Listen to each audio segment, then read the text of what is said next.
Hello everybody, today I'm at Pinckney Chrysler Dodge Jeep Ram taking a look at this 2024 Ram 3500 Bighorn Sport.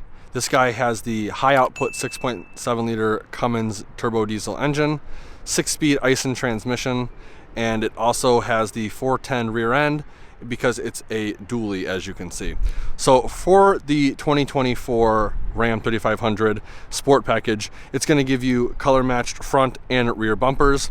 Starting off up front, we are going to have your incandescent and halogen style headlights, color matched grille surround, chrome inserts in the grille. This guy, even though it's a Bighorn, it does have the 360-degree camera system, so your front facing camera is going to be right there. Coming down to the color matched bumper, we have your incandescent or halogen fog light. Parking sensors are integrated into the bottom portion of the bumper. We also have cross path detection with this guy. Oversized powder coated tow recovery hooks. This guy does have the block heater. Coming up to the hood, we have your 3500 heavy duty badging right here. Your Cummins turbo diesel badge right there. Working our way down to the wheel and tire setup, it looks like we have some 235/80R17, and that's a Nexen Radian HTX RH5. Splash guards are included. Chrome Ram badging. Updated trailer tow mirrors with front-facing LEDs. Your mirror mounted camera is going to be right here. This guy does have blind spot monitoring as well as your blind spot mirror, and then reverse LED lamps in the mirror, which is pretty sweet. Color matched door handles. Right here we have I believe this is a amber marker indicating that the vehicle is wider than most. Dually wheel and tire setup right here. And then this one I believe is red. Sport badging is going to be on the dually bedside. You're going to have LED tail lamps with this guy, and your blind spot monitor is located right in there. Taking a look at the tailgate, we have your backup camera, oversized Ram logo, Bighorn badging on the driver's side, 4x4 badging on the passenger side. Parking sensors are integrated into the lowermost portion of the bumper. And then we have your 7-pin trailer connector right here, as well as I believe this is a camera system as well. Coming around to the driver's side, we have your diesel filler port right here with your DEF port as well. Up top, you have your third brake light and cargo camera. Really nice looking truck. Very wide stance.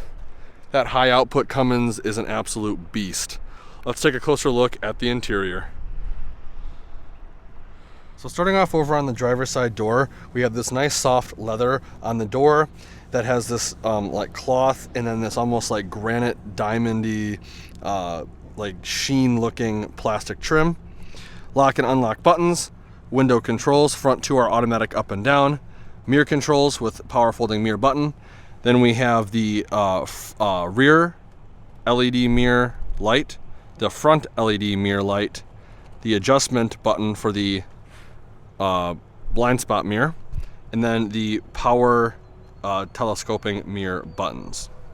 Right here we have the rotary dial selector for the exterior lighting of the vehicle, and then we have the dimmer switch for the instrument cluster.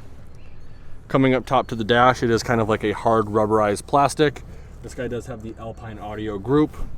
Coming down to the instrument cluster, it is very similar, if not the exact same, as the Bighorns on the 1500s. We have your tachometer on the left, speedometer on the right, with various gauges. The only difference between this and a 1500 would be you have your diesel indicator right here for the fuel, and then we have your DEF gauge right there.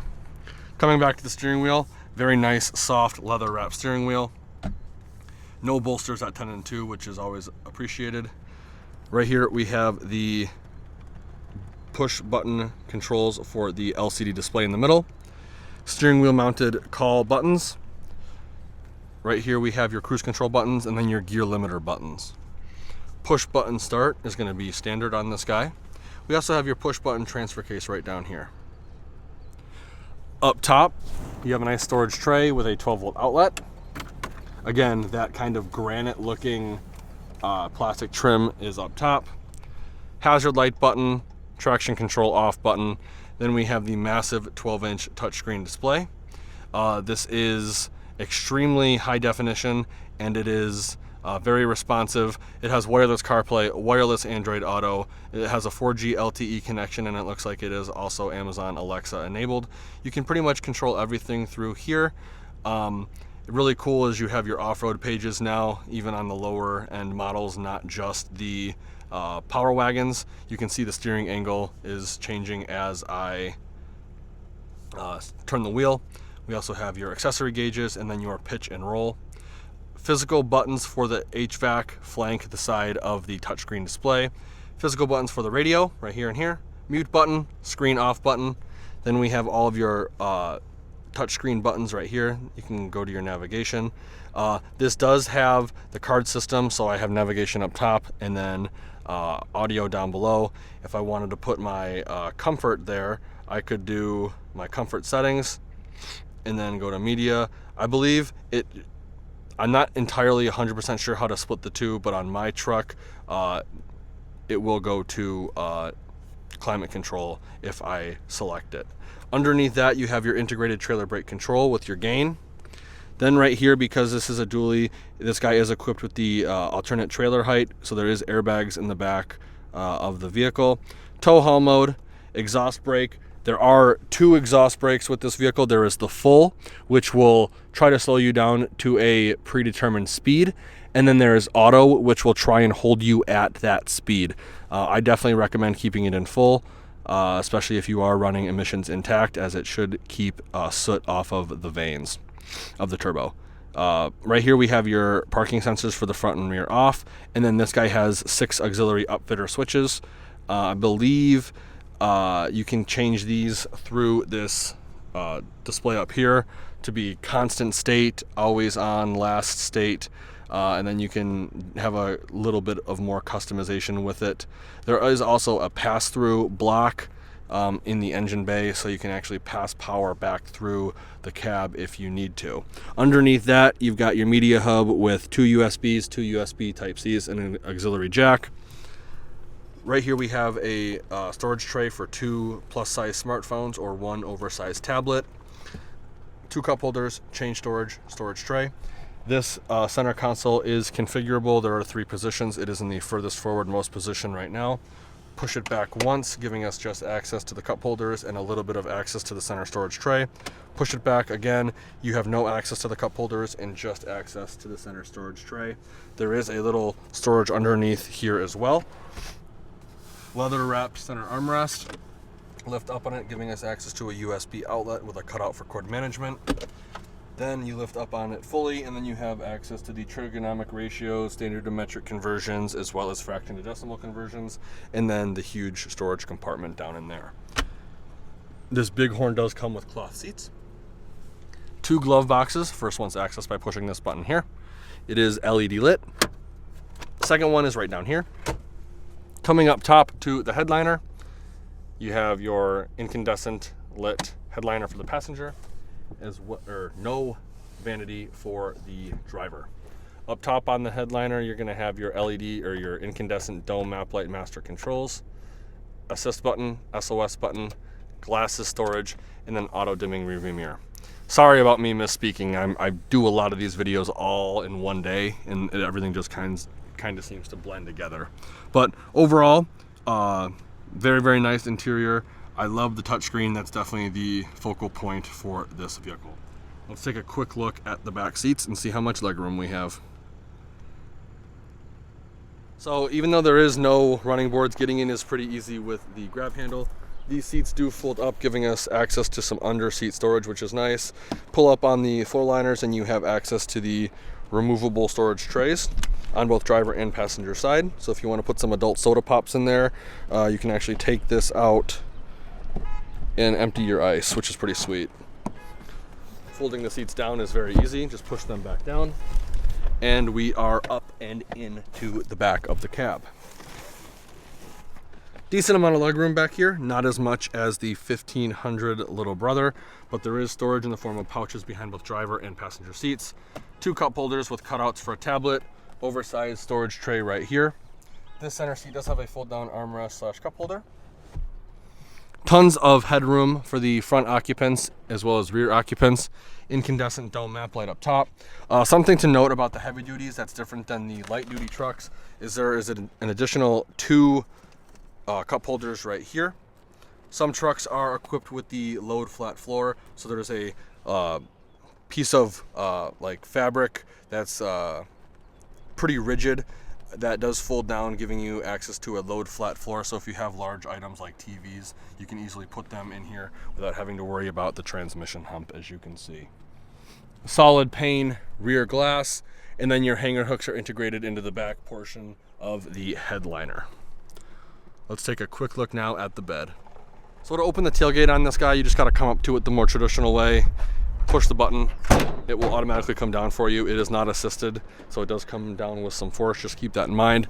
Looks like this guy is bed lined from the factory. You got 2 tie down points on each side for a total of 4, with additional tie down points on the bed side, so there is 8 tie down points total. This guy does have the 5th wheel gooseneck prep package, so your 4 or 7 pin connector is going to be right here, as well as I think this is another camera system. LED bed lighting is included, and this is an extremely easy tailgate to lift up. I believe all the hinged components are aluminum, so I can take 2 fingers, slam it shut. Let's take a quick look now at the towing and payload sticker on this guy. So here's the towing and payload sticker for this guy. Keep in mind, if you see one on your local dealer lot that's similar, it could be because how it's optioned. General rule of thumb is the more options and packages you have, the less towing and payload you'll get. Let's take a look now at that Monroney. So here's the Monroney on this guy. Again, it's a 2024 Ram 3500 Bighorn crew cab, 4x4 long box dually.